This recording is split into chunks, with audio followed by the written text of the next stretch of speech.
हर हर महादेव। शिव महापुराण अध्याय 5। सूत जी कहते हैं, शौनक, सदगति प्राप्त चंचुला इस प्रकार देवी की स्तुति कर शांत हो गई। उसकी आंखों में प्रेम के आंसू उमड़ आए। तब शंकर प्रिया भक्त वत्सला उमा देवी ने बड़े प्रेम से चंचुला को चुप कराते हुए कहा कि सखी चंचुला, मैं तुम्हारी स्तुति से प्रसन्न हूँ। बोलो, क्या वर मांगती हो? चंचुला बोली कि हे गिरिराज कुमारी, मेरे पति बिंदुंग इस समय कहाँ हैं? उनकी कैसी गति हुई है, मुझे बताइए और कुछ ऐसा उपाय कीजिए ताकि हम फिर से मिल सके। हे महादेवी, मेरे पति एक शूद्र जाति वेश्या के प्रति आसक्त थे और पाप में ही डूबे रहते थे। गिरिजा बोली, बेटी, तुम्हारा पति बिंदुंग बड़ा पापी था, उसका अंत बड़ा भयानक हुआ। वैश्या का उपभोग करने के कारण वह मूर्ख नरक में अनेक वर्षों तक अनेक प्रकार के दुख भोगकर अब शेष पाप को भोगने के लिए विंध्य पर्वत पर पिशाच की योनि में रह रहा है। वह दुष्ट वहीं वायु पीकर रहता है और सब प्रकार के कष्ट सहता है। सूत जी कहते हैं कि शौनक, गौरी देवी की यह बात सुनकर चंचुला अत्यंत दुखी हो गई। फिर मन को किसी तरह स्थिर करते हुए दुखी हृदय से माँ गौरी से उसने एक बार फिर पूछा कि हे महादेवी, मुझ पर कृपा कीजिए और मेरे पापी पति का उद्धार कर दीजिए, और आप मुझे कुछ ऐसे उपाय बताइए जिससे मेरे पति को उत्तम गति प्राप्त हो सके। कृपा गौरी देवी ने कहा, यदि तुम्हारा पति बिंदुंग शिव पुराण की पुण्यमयी कथा सुनने तो वह इस दुर्गति को पार करके उत्तम गति का भागी हो सकता है। अमृत के समान मधुर गौरी देवी का यह वचन सुनकर चंचुला ने दोनों हाथ जोड़कर मस्तक झुकाकर उन्हें बारंबार प्रणाम किया तथा प्रार्थना की कि मेरे पति को शिव पुराण सुनाने की व्यवस्था कीजिए।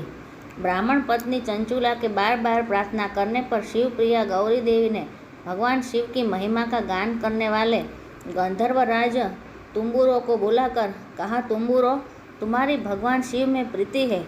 तुम मेरे मन की सभी बातें जानकर मेरे कार्यों को सिद्ध करते हो। तुम मेरी इस सखी के साथ विंध्य पर जाओ। वहाँ एक महाघोर और भयंकर पिशाच रहता है। पूर्व जन्म में वह पिशाच बिंदुंग नामक ब्राह्मण मेरी इस सखी चंचुले का पति था। वह वेश्यागामी हो गया। उसने स्नान संध्या आदि नित्य कर्म छोड़ दिए। क्रोध के कारण उसकी बुद्धि भ्रष्ट हो गई। दुर्जनों से उसकी मित्रता तथा सज्जनों से द्वेष बढ़ गया।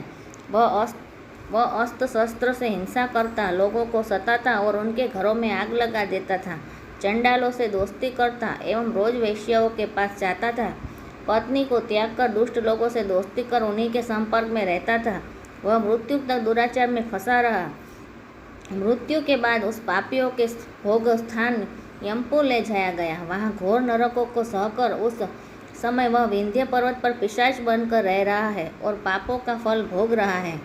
तुम उसके सामने परम पुण्यमयी पापों का नाश करने वाली शिव पुराण की दिव्य कथा का प्रवचन करो। इस कथा को सुनने से उसका हृदय सभी पापों से मुक्त होकर शुद्ध हो जाएगा और वह प्रेत योनि से मुक्त हो जाएगा। दुर्गति से मुक्त होने पर उस बिंदुंग नामक पिशाच को विमान पर बिठाकर तुम भगवान शिव के पास ले आना। सूत जी कहते हैं कि शौनक, माँ उमा का आदेश पाकर गंधर्वराज तुम्बुरो प्रसन्नतापूर्वक अपने भाग्य की सराहना करते हुए चंचुला को साथ लेकर विमान से पिशाच के निवास स्थान विंध्य पर्वत गया। वहां पहुंचकर उसने उस विकराल आकृति वाले पिशाच को देखा। उसका शरीर विशाल था, उसकी ठोड़ी बड़ी थी। वह कभी हंसता, कभी रोता और कभी उछलता था। महाबली तुम्बुरो ने बिंदुक नामक पिशाच को पासों से बांध लिया। उसके पश्चात तुम्बुरो ने परम उत्तम शिव पुराण की अमृत कथा का गान शुरू किया। उसने पहली विधेश्वर संहिता से लेकर 7वीं वायु संहिता तक शिव पुराण की कथा का स्पष्ट वर्णन किया। सातों संहिताओं सहित शिव पुराण को सुनकर सभी श्रोता कृतार्थ हो गए। परम पुण्यमय शिव पुराण को सुनकर पिशाच सभी पापों से मुक्त हो गया और उसने पिशाच शरीर का त्याग कर दिया। शीघ्र ही उसका रूप दिव्य हो गया।